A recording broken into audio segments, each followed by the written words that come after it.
Hello, Grots and Gits. We are at it again. I am freaking pumped to go through a few more of the Grotmist detachments that people just completely slept on. I'm going to tell you how to run them and what I recommend you just basically start with, okay? So let's just pop right into it because a lot of people are overlooking these detachments and you really shouldn't be. Once again, guys, I thought Grotmist was awesome. It was an amazing experience where we got tons of new things to play with.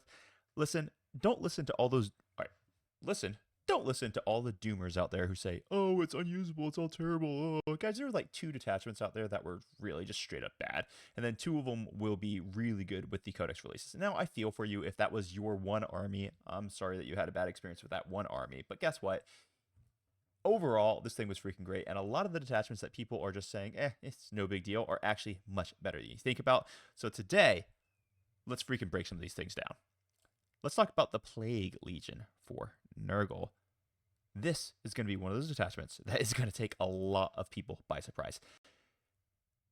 This will be very hard to pilot, but holy crap, does it provide some insane battlefield control. Like, without exception.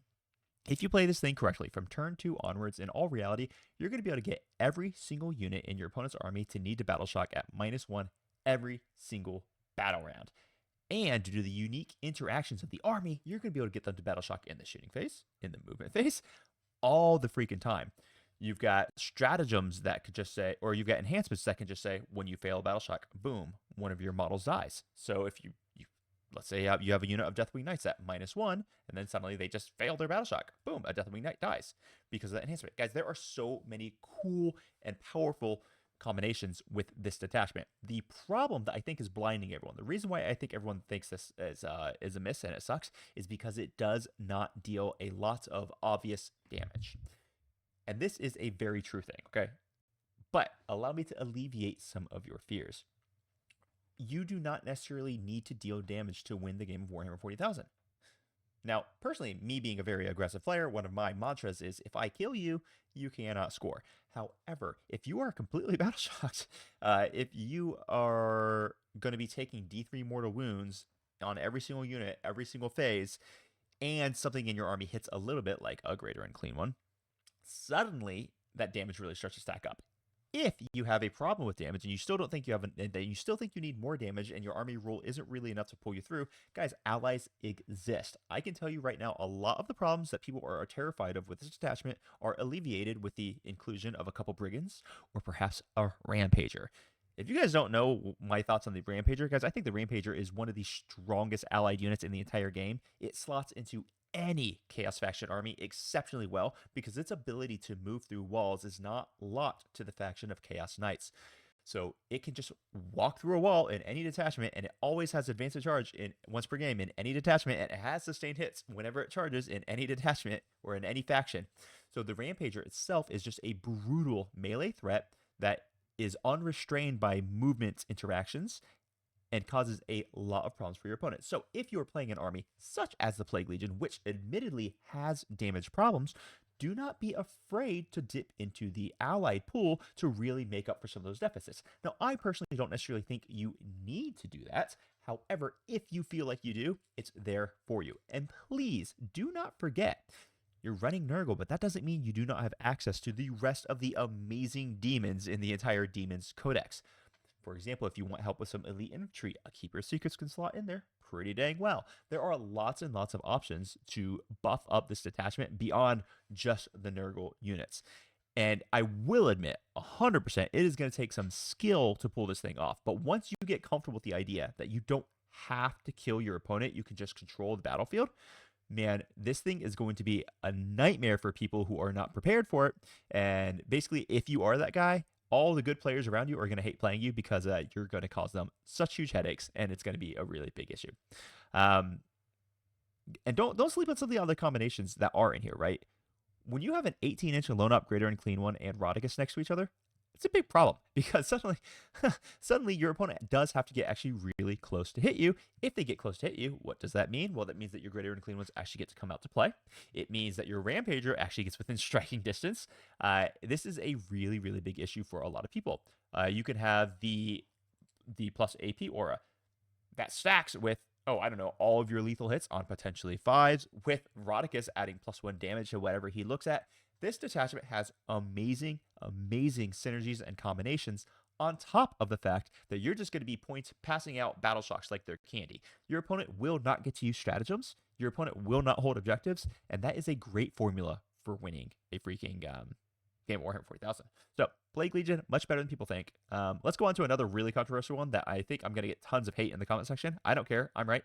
Let's talk about the Champions of Fenris. This detachment is so much better than what people are thinking about. This is a detachment that I am going to posit right now is going to be defined by the meta. All right. What do I mean by that? Well, think of it this way. Everyone knows that Star Shatter Arsenal from the Necrons is one of the strongest attachments in the freaking game, and it is going to cause a lot of problems. But it does have a glaring weakness. Star Shatter Arsenal is going to seriously struggle into melee pressure armies, like in a really, really big way. So, Star Shatter Arsenal is going to be all over the place. Necrons are like the most popular faction in the game outside of Space Marines, and they're going to be setting a meta. The meta will adapt. You're going to see more melee pressure armies that are going to be going after Star Shatter Arsenal and other armies like that because they counter it really, really well, especially on like WTC boards. GW boards, sometimes I can struggle, but not always because I got to be honest with you. In 10th edition, GW boards are a heck of a lot denser than they were in previous editions. So your melee pressure armies are going to be really decent on most GW maps. There are a few that they get completely screwed. I'm aware of that. But so Star Shatter Arsenal becomes super popular. They get countered by melee pressure armies. Guess what army says no to melee pressure armies? Champions of Fenris. This is probably the most anti-melee army in the entire freaking game right now. It is so darn exciting, some of the things that you can do with it. I 100% understand that, no, you're not going to build a very strong shooting army with this. Yeah, I get it. It's not really a shooting army. I 100% understand, well, Terminators aren't really that good. Maybe we don't want to spam Terminators. I accept that. And even though this army does want to buff Terminators, that doesn't mean you have to buff it. Here we go. We have the strongest ability that existed in 9th edition, which was the Heroic Intervention. It was a very different type of Heroic Intervention than what exists currently in 10th edition. So for those of you who don't mind a quick trip down memory lane, in 9th edition, anytime you had a character, if they were within 3 inches of a unit that charged your unit, that character could just jump on into the combat. Well, now you basically get to do that with any single unit in this entire army, which is really freaking nice. So you get that 3-inch Heroic Intervention. I think it actually only applies to like dreads and infantry. I can check, but it doesn't matter. Anything that you're actually going to be taking. Then one of your units is going to have an enhancement for a 6-inch Heroic Intervention. You know what loves, or not Heroic Intervention, because this is a charge that applies at the end of your opponent's charge phase. So after you see your opponent wherever they charge, you get to make this charge move. Within 3 inches for your entire army, within 6 inches for the one unit that takes the enhancement. What this effectively means is you can just run straight up 3 units of Blade Guard vets led by Judiciaries, and suddenly, boom, it is impossible for your opponent to ever charge you. Like, where are you going to charge? I mean, are you going to charge into the Impulsor that has a unit of Blade Guard veterans behind a wall that's going to end up within 6 inches and then just get to charge you, fight first, and just murder your unit?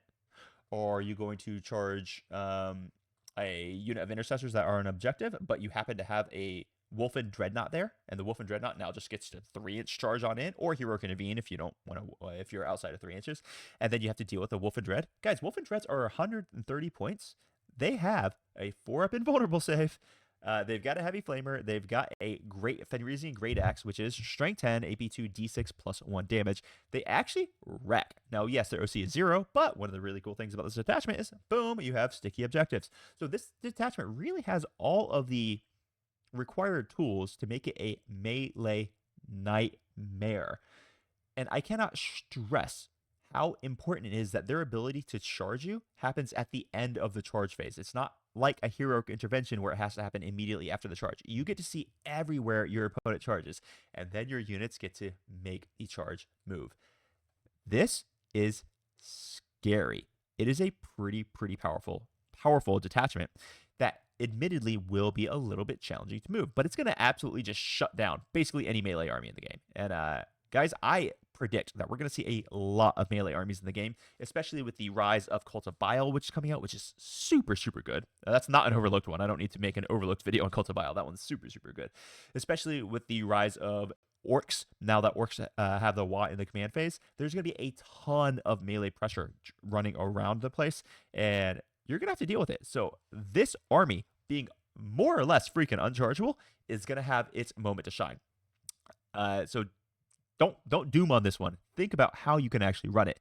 It won't top the meta. It won't be the best army in the game, but it's going to have a very powerful place. And if you're a Space Wolf player, you're going to be able to find some really interesting things that you can do with it. Let's look at the Warrior Bioform Onslaught. Now, this thing is actually freaking sick, and I, for one, do not understand why people aren't really pumped up about it. Well, that's not true. I do kind of understand. This army would be hard to collect. Like, realistically, very few people are going to have just this many Tyranid warriors, but a lot of Tyranid players are exclusively Tyranid players who tend to collect lots and lots of models. So what do I know? Anyway, this army will build a unbelievably insane skew in the game. Think about how freaking cheap and valuable a Tyranid warrior body is. 150 points, you're going to get 6 toughness 5, 3 wound, 5 up invulnerable save models. 1 unit of Venom Throps can stretch out to hit 6 of these units and give them all stealth. Not to mention, most of them are going to be hidden behind cover anyway, so that you can't really see them anyway for shooting. Then you can also have them mainly huddled around a Psychophage to give them a 6 up Field of Pain. This makes the army exceptionally challenging to shift in the shooting phase, and in the melee phase, it's going to be very problematic because Tyranid warriors slap in melee, especially when they're going to be led with the Tyranid Prime, who's going to be giving them sustained hits. So basically what they're going to be doing is they're going to have all their twin linked attacks at strength 6. It can go up to strength 7. Strength 5 plus by base, but +1 for synapse, and then +1 for a stratagem to take them up to strength 7. AP2 twin linked sustained hits if you're leading them with the Tyranid Primes. So they absolutely murder in melee. They're going to have a 5 up invulnerable. You're always going to give them rerolls 1s to save in melee. More or less you're always, unless you're dueling charging. Maybe you won't in that scenario. They absolutely rock. Even ranged warriors get pretty dang solid in this detachment, seeing as there are only 65 points for 3 of them. Now, one of the really cool things that you can do here is you have OC3. So think about how many bodies that is. For 150 points, you get 6 times 3. You get 18 OC on demand that you can just plop on an objective, and it's not going to be shifted by chaff. They're going to have to dedicate real things into shifting that unit, which, by the way, you're still Tyranids. You still get Rupture Fexes. You still get Exocrines that absolutely obliterate elite infantry and shooting, and the Exocrines, or the Tyranofexes, for example, obliterate anti-tanks. They're like the best anti-tank in their entire freaking game. So you have so many good options in this detachment. I think maximally you can get like 72 warriors here. It is bonkers how tough it is to shift these units when they are -1 to hit from a stealth aura, 6 up Feel No Pain, 3 wounds, T5. You can be -1 to be wounded with a strat, assuming the strength is higher than the toughness. The buffs that you can stack on these individual units is absolutely bonkers for the points cost that you are paying for them. Backed up by crazy Tyranid shooting, you are going to cause problems for people. And let's talk about that crazy Tyranid shooting. Don't forget, that +2 strength can go on anything. You can put that on an Exocrine. Let's say that the Tyranofexes have shots and there's just one more vehicle that you really need to shoot, and Exocrines are notoriously not that great at shooting into vehicles. Now suddenly your Exocrine is strength 11. Or you're shooting into, T5 infantry, and the strength 9 doesn't let you wound on 2s. Now you're strength 11, wounding on 2s. There are just so many amazing things that you can do with this detachment that if you get a little innovative with it, if you have the models, which I understand is a big if, this army is actually slapping. I've tested it quite a few times now. I'm having a blast with it. I'm really excited to dig more into the Champions of Fenris because I've been playing them as well. Man, there's just so much good out there, and I can't wait to see people reveal it all. So if these are your armies and you're crying, or that was a little dismissive, my apologies. Not crying, but if you're just being general internet person who's like, oh, this all sucks, the Games Workshop's terrible. No, these are all really cool. They definitely play differently than the other detachments. It's good to have things that play differently than the other detachments. They are still awesome. So give them a try. Let me know what you think. Maybe I'll do another video where I get some recommended lists out there. I need to get some more list videos out there for you guys to get started. Get you guys on a little bit of a head start. If you like the content, hit the like, subscribe, share with your friends. Until next time, crump on. Bye-bye.